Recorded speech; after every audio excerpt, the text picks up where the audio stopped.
عالمی مبلغ اسلام جناب صاحبزادہ خبیب احمد چشتی صاحب، آپ تشریف فرما ہیں. آپ کا شکریہ ادا کرتے ہیں کہ اس اہم موضوع پر آج انہوں نے اپنا قیمتی وقت دیا ہے. صاحبزادہ صاحب، 14 فروری کا دن مغربی ممالک میں تو منایا جاتا ہے، چونکہ وہ ان کی جو رسم و رواج ہیں وہ ہم سے مختلف ہیں. ہم چونکہ مسلمان ہیں، مسلمانوں کے لیے کیا پیغام دیتا ہے یہ 14 فروری کا دن؟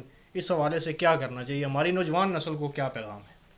بسم اللہ الرحمن الرحیم وبہ نستعین وصلی اللہ تعالی علی محمد وعلی آلہ واہل بیتہ واصحابہ اجمعین.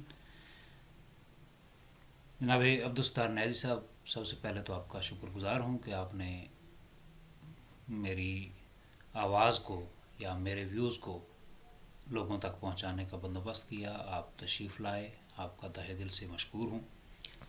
اس بات کے لیے میں علامہ اقبال رحمۃ اللہ تعالی علیہ قلندر لاہوری کے 2 اشعار کو کوٹ کرنا چاہوں گا کہ یہ آج کا جو فتنہ ہے یا آج کا جو ماحول ہے مسلم امہ کے لیے اوور دا ورلڈ، پوری دنیا کے حوالے سے، اس کے لیے علامہ اقبال نے آج سے 70-80 سال پہلے ایک بات کہی تھی کہ فکر عرب کو دے کے فرنگی تخیلات، فکر عرب کو دے کے فرنگی تخیلات، اسلام کو حجاز و یمن سے نکال دو.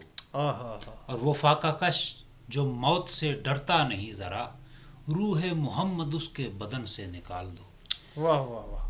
آج کا المیہ ہمارا یہ ہے کہ جس فتنے کی طرف 80 سال پہلے علامہ اقبال رحمۃ اللہ تعالی علیہ نے اپنی روحانی نظر سے دیکھ کر اشارہ کیا تھا، آج وہ فتنہ اپنی سمجھیں کہ اپنی تبانیوں پر ہے، اپنی اونچائی پر ہے، اپنی پیک پر جا رہا ہے. یہ جو چیز آپ نے ذکر کی ہے ویلنٹائنس ڈے، اسلام اس حوالے سے کیا کہتا ہے؟ یقیناً مسلمانوں کے گھر میں پیدا ہونے والے ہر بچے کو بھی احساس ہوتا ہے، لیکن وہ شیطان کا جو وسوسہ ہے وہ اسے تھپکی دے کر سلا دیتا ہے کہ کر لو بھائی یار، کچھ نہیں ہوتا. یہ کچھ نہیں ہوتا، کیا ہوگا، کون دیکھے گا؟ یار یہ اتنا تو سوچنا چاہیے. اور کوئی دیکھے نہ دیکھے، رب کی ذات تو دیکھ رہی ہے، رب کی ذات دیکھ رہی ہے.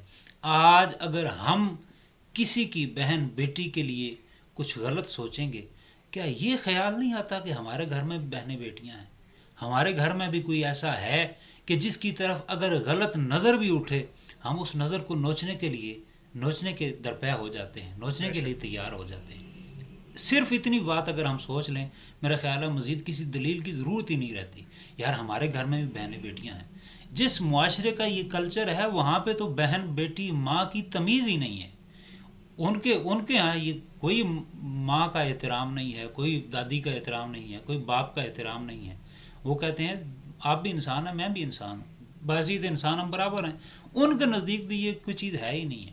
ہمیں تو اسلام نے ماں باپ کے حقوق بتائے ہیں، بہنوں کے حقوق بتائے ہیں، دیگر مسلم معاشرے کے حقوق بتائے ہیں، پڑوسیوں تک کے لیے، یعنی پڑوسی مسلمان ہے یا غیر مسلم ہے یہ بات ہی الگ ہے.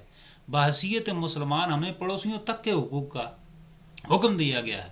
تو اس ماحول میں رہ کر، اس مذہب کے اندر رہ کر، اس مذہب کے اندر پرورش پا کر اگر مسلمان یہ نہیں سوچے گا تو پھر کس نے سوچنا ہے؟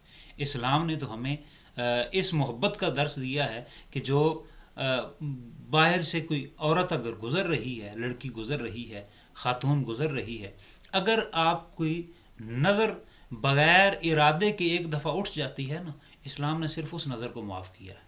وہ نظر جو غیر ارادی طور پر اٹھ گئی ہے وہ معاف ہے. اس کے بعد اگر دوبارہ دیکھیں تو حرام کا گناہ ہے. کیوں؟ غیر محرم کو دیکھنا حرام ہے. اگر آپ دیکھ رہے ہیں، جان بوجھ کر دیکھ رہے ہیں غیر، تو یہ حرام گناہ ہے. تو یہ کوئی چھوٹی موٹی بات نہیں ہے. یہ مسلم امہ کو تباہ کرنے کے لیے یہود ہنود یہ سازشیں کرتے ہیں اور ایک آپ کو کانسیپٹ دے رہے ہیں کہ لو جی کیا ہوگا. وہ ہوگا یہی کہ پھر ہماری این جی اوز کو بچے جو ہیں وہ اٹھانے پڑیں گے جن بچوں کا وارث کوئی نہیں ہوتا. اسلام نے یہ حکم نہیں دیا. اسلام نے عورت کی جو عظمت ہے اس کا اظہار کیا ہے کہ عورت اگر ماں کی صورت میں ہے تو اس کے قدموں کے نیچے تمہاری جنت ہے.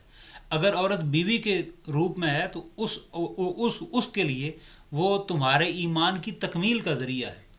اگر عورت بیٹی کے روپ میں ہے تو وہ تمہارے لیے رحمت ہے. اسلام نے عورت کو عزت دی ہے. بے شک. اگر آج کی عورت، یہ میں جینٹس کے لیے بھی اور جو خواتین ہیں ان کے لیے بھی پیغام یہی ہے، اسلام نے ہمیں عزت دی ہے.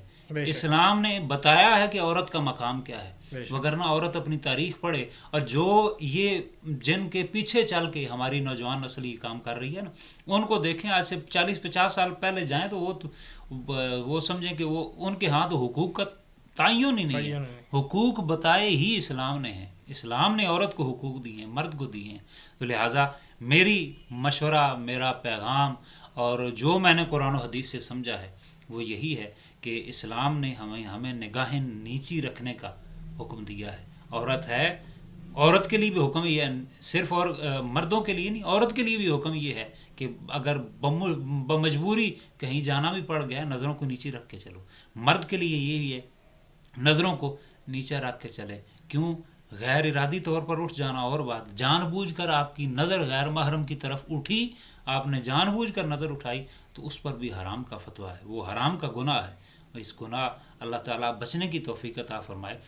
صرف یہ سوچ لے بندہ کہ یار اگر میں کسی کے لیے کر رہا ہوں، یہی کام اگر میرے گھر میں ہو تو میں کیا سوچوں گا. میرا خیال ہے اس کے بعد پھر بندہ یہ سوچنے کی بھی کوشش نہیں کرتا کہ میں ایسی کوئی حرکت کروں. بہت شکریہ جی. صاحب زادہ خبیب احمد چشتی صاحب ہمارے ساتھ موجود تھے، پیغام دے رہے تھے. پہلی بات تو یہ ہے کہ غیر محرم کو دیکھنا، ارادتاً دیکھنا اسلام میں حرام ہے. دوسری بات یہ کہ جو آپ اپنے لیے پسند کرتے ہیں وہی دوسروں کے لیے پسند کریں، اور یہی دین اسلام ہے. اس دن کو شرم و حیا کا دن بنائیں، اس دن کو پاک بازی کا دن بنائیں. یہی ہمارا پیغام ہے. ہمیں دیجیے اجازت. اللہ.